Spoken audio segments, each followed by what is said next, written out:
Dawgs podcast with your hosts, Blake Reneker, Justin Charles, John Nye, and Josh All. What's up, Browns fans? Welcome back to another episode of the Dawgs podcast presented by Omaha Steaks. Josh All with you on a loner episode today. This might be more of a microcast than an actual episode of the podcast. Just want to hit real quick on a few things about Deshaun Watson. We mentioned it in the episode we did the other night when I was on with Justin Charles and Derek Frisbee.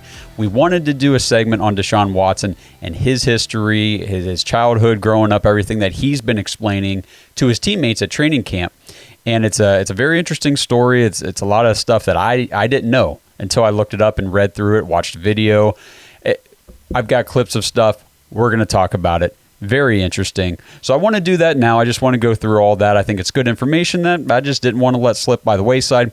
And also, I think it's important that we discuss real quick the Justin Herbert contract that he just signed with the Los Angeles Chargers, and where this kind of puts the quarterbacks right now in the league in terms of where Deshaun Watson is, because still to this day, you're going to hear people talk about how bad the contract is that the Browns gave to Deshaun Watson. And in the grand scheme of things, it really isn't. So we've harped on this before, and I guess we're going to harp on it again. So before I dive into everything, please check us out on Twitter or X, Instagram, TikTok, Facebook, Threads, everywhere on social media. And if you're watching this on YouTube, please like the video, subscribe to the channel.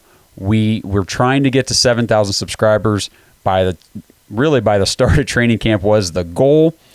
And if we can do it before the Hall of Fame game next week, that would be awesome. By the way, we will be up at Hall of Fame weekend. We are going to be attending the Gold Jacket dinner on Friday night. We will be at the parade Saturday morning. We will be at enshrinement on Saturday afternoon. It's going to be a ton of fun.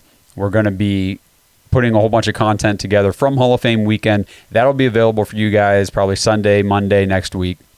So stay tuned. Hit the notification bell. You don't want to miss any of that awesome stuff.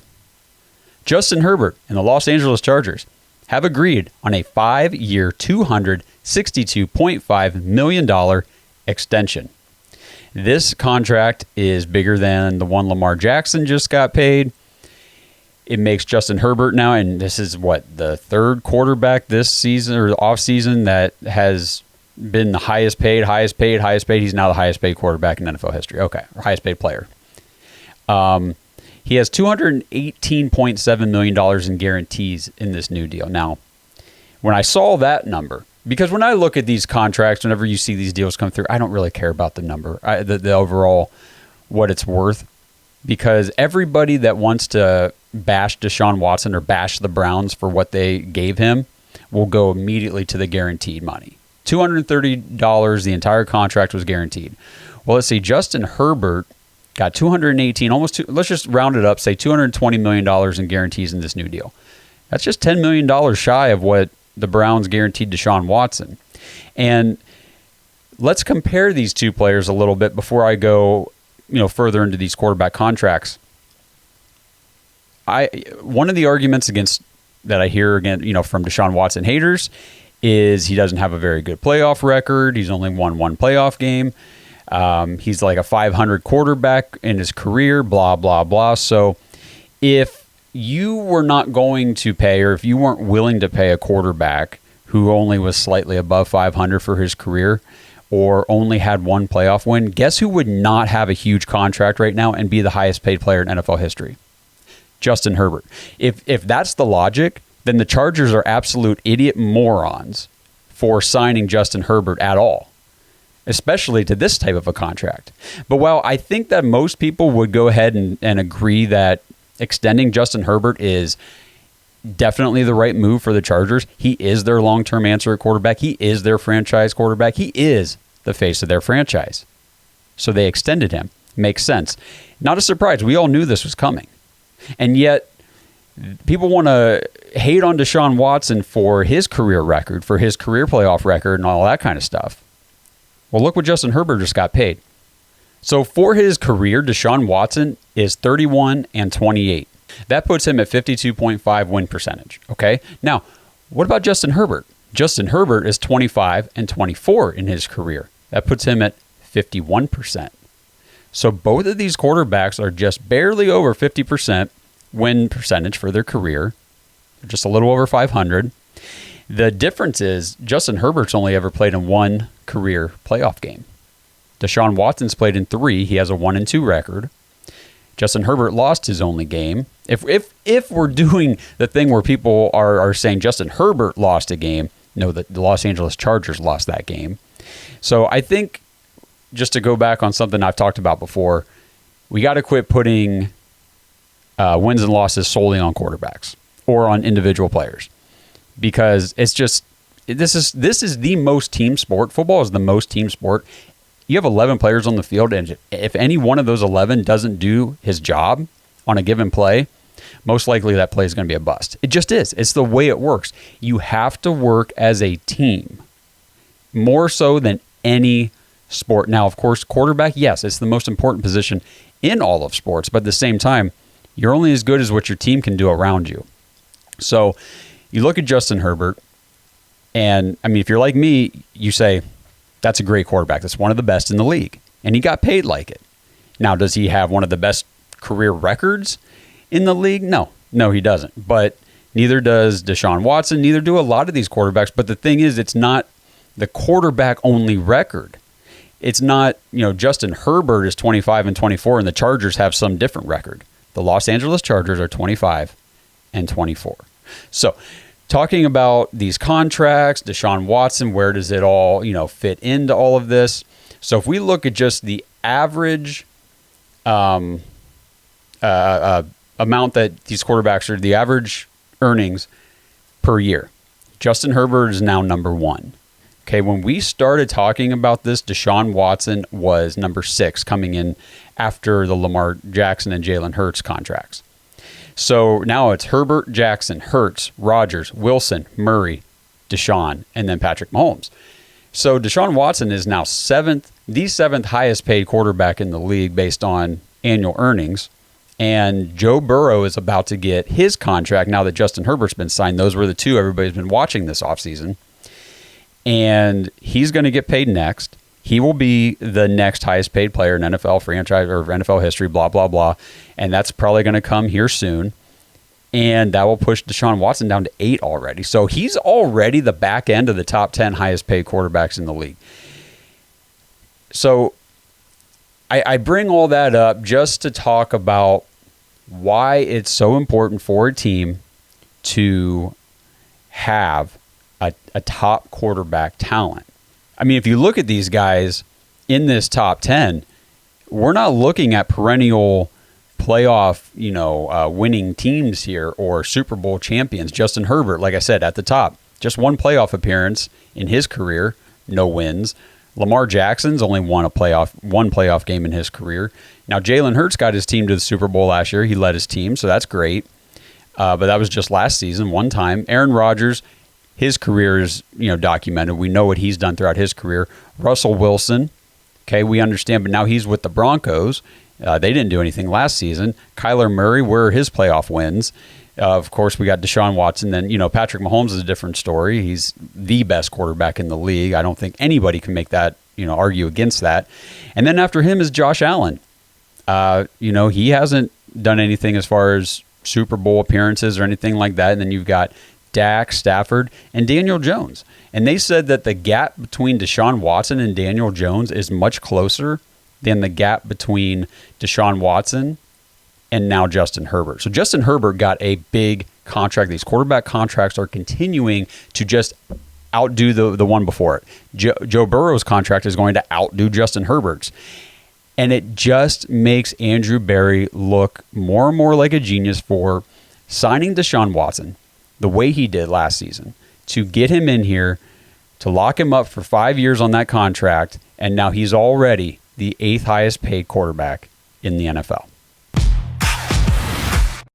This episode is sponsored by Omaha Steaks. Browns fans, summer's in full swing, and you know what that means. Temperatures are hot, grills are hot, and the deals are even hotter at Omaha Steaks.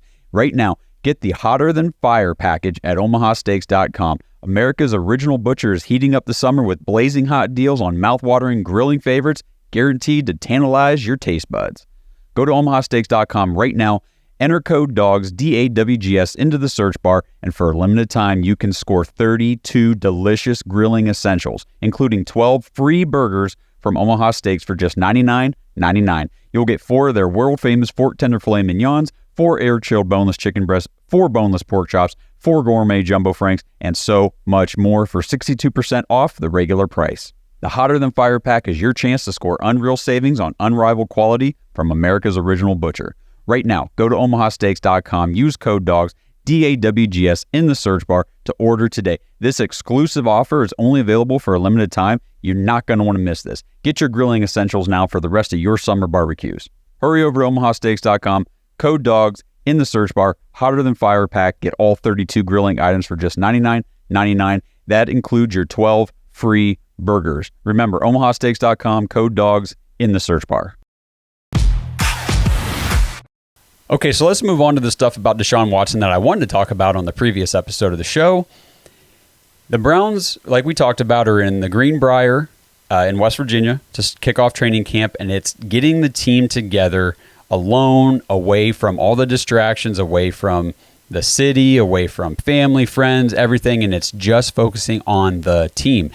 Team building, team chemistry, it's a big thing. Kevin Stefanski is really driving this home. And I think, like we talked about on the last show, this is awesome. This is a great approach to start the season. So Kevin said that he wants his players to get to know each other on a personal level. He wants everybody to understand each other's backgrounds and where they came from.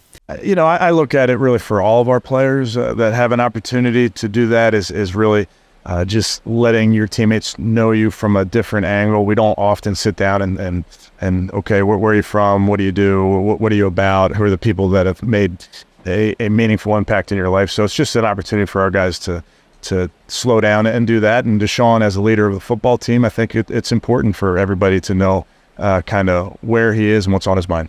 So stemming from that, Deshaun Watson was then asked about, what he talked to his teammates about, what he told them. What did his teammates learn about their quarterback, about their leader? And here's what Deshaun had to say about that. Games with Georgia, the equal team, I should swear, but session their partner was, that the type of situation of, when I was a young kid, I didn't think of the NFL. I didn't know I was going to make it out of high school. My mom being sick and having tongue cancer and not being able to eat solid food over again. Not having a father figure in my life ever. I was 27 years understanding 4 times, and different stuff like that is bad that people don't really get to hear about. Especially last year has been, the media directing and narrating something else. It's been kind of overshadowed. So having an opportunity to tell that story in front of those guys with their teammates in their eyes and be able to touch them and let them know how, why I am who I am. This is about. Okay, so I will say the audio in that one's a little bit distorted. It's a little tough to hear. I tried to doctor it up the best I could. Just in that environment where he was being asked that question, I think there's a lot of wind going on.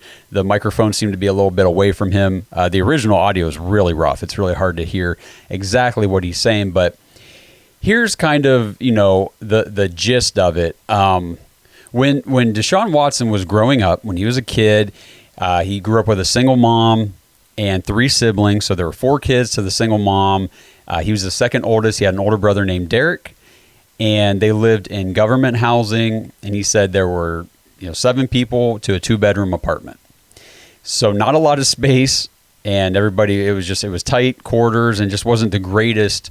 It wasn't the greatest area, that kind of thing. When he was 9 years old, he just happened to bring home a Habitat for Humanity flyer, and his mom decided to give it a try. So she volunteered. She registered for Habitat for Humanity. She volunteered over 200 hours of community service so that her family could eventually have their own home built. And they were selected to have their home built, and it was actually former running back for the Atlanta Falcons, Warwick Dunn. Some of you guys out there might remember watching him play. I do.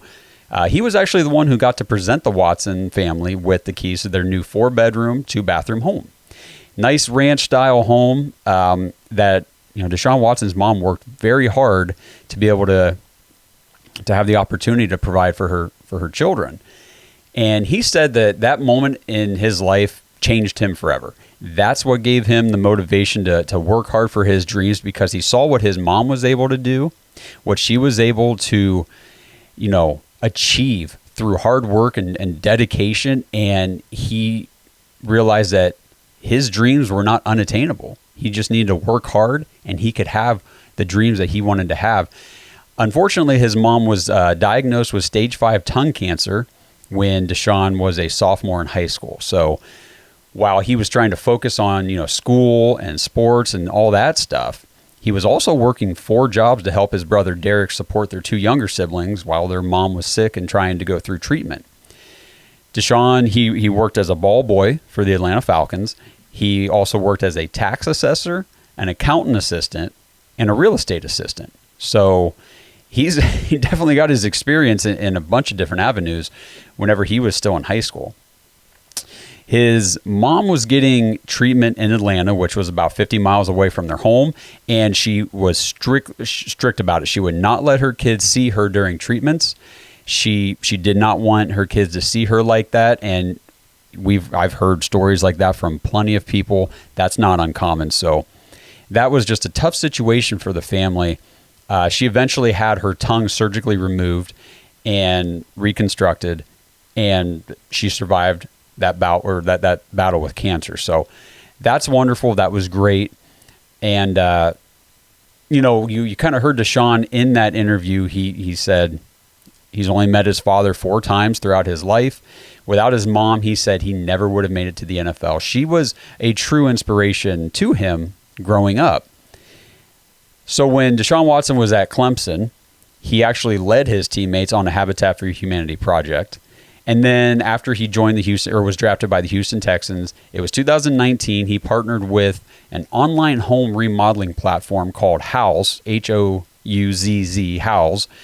And he wanted to surprise his mom with a renovation of that home in Georgia that she worked all those hours and did all that volunteer work in order to provide for her children.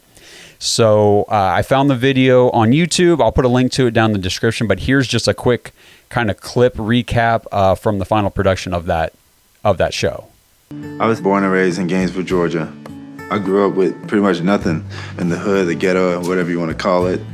It was maybe a 2-bedroom, a government apartment with 7 people in there. So it wasn't too much space. And then one day I went to a Halloween church function and brought some candy home. And it was this card in there. It was a Habitat card. And it was just saying, hey, if you want to register for a house, you have to fill out this information. My mom had to do like 200 hours of community service, take classes. Kids have to be in school, have good grades. She has to work. Her credit has to be good. And that's what my mom did. She said, I don't have nothing to lose. So a year and a half later, she was blessed to be able to get picked for the Habitat for Humanity home. Me and my mom's relationship is very close. She is my rock, my hero. She always was there and, giving 100% each and every day to try to be the best she can to help her kids, be successful. Now I want to give back to my mom and renovate her house. She deserves it from all the things that she always dreamed about and dreamed that she wanted in a home.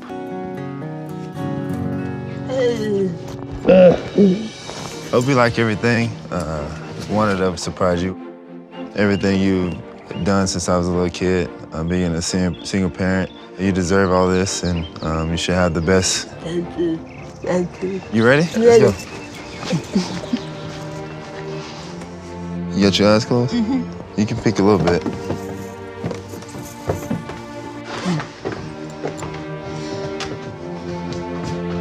You can stop. You got it. You ain't gonna try. You can close down too. All right. 1, 2, 3.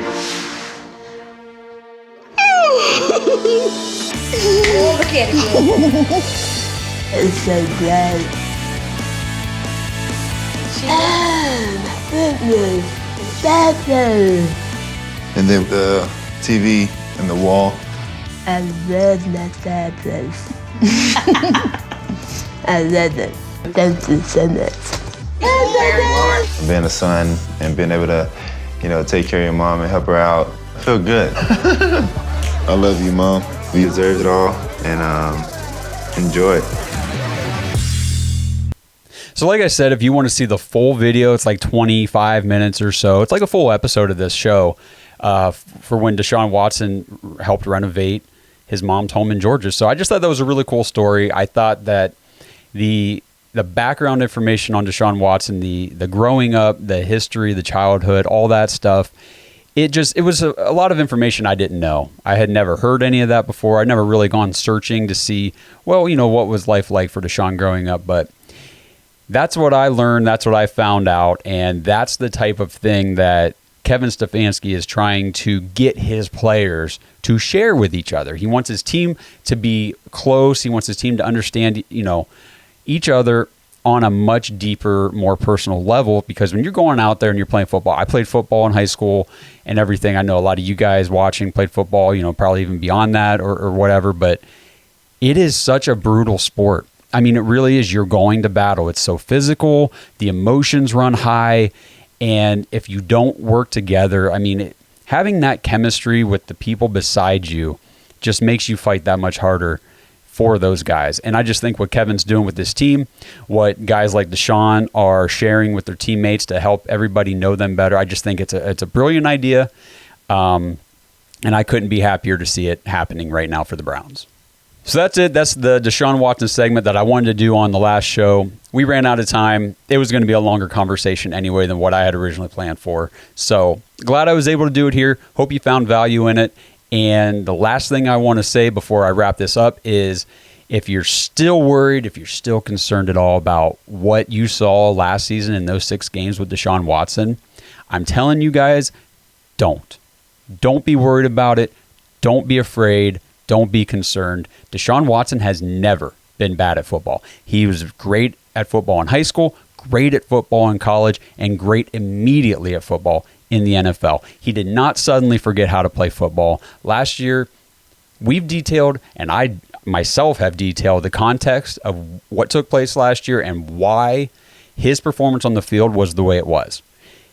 If you don't care about the context, if you just look at the way he played last year and say he sucks, okay, fine. Roll into the season with that attitude. You're going to be very pleasantly surprised when you see how Deshaun Watson looks on the field in 2023. So for everybody else who's on board, who knows, who remembers, who realizes just how good this guy is at playing football, just stay excited. Stay excited. There's no reason to be a Browns fan, especially this offseason with everything the team has done, with the coaching additions, with the free agent signings, with the draft picks, with we have Deshaun Watson, we got Nick Chubb. I think Nick Chubb's going to have the best season of his career. It's going to be historical. That's my belief. I'm not crowning anybody anything. We say that all the time, but it doesn't mean I'm not going to be excited. You're allowed to be excited. If you want to fan hard for this team, then freaking fan hard, guys, because it's here. We've gone through years, decades of suckage, of ass from this team. So if you're not going to let yourself get excited when the times say go ahead and get excited, then what's the point in doing this? Why be a fan? Cautiously optimistic, but you can still be excited. I love what this team is doing, and I'm super pumped to continue bringing content. We got a lot of stuff planned coming up. This season's going to be awesome, and it's going to be here before you know it. Next week is August. I can't believe that. Insane. Love you guys. Appreciate everybody tuning in. We do this for you. We do this because of you, and we're going to keep doing it because you guys are the best fans in the world of sports. So until I talk to you guys again, let's go Browns. Thanks for listening to another episode of the Dawgs Podcast. Make sure you subscribe on YouTube and follow us on Twitter at the Dawgs Podcast. Get your thoughts on the show at thedawgspodcast.com.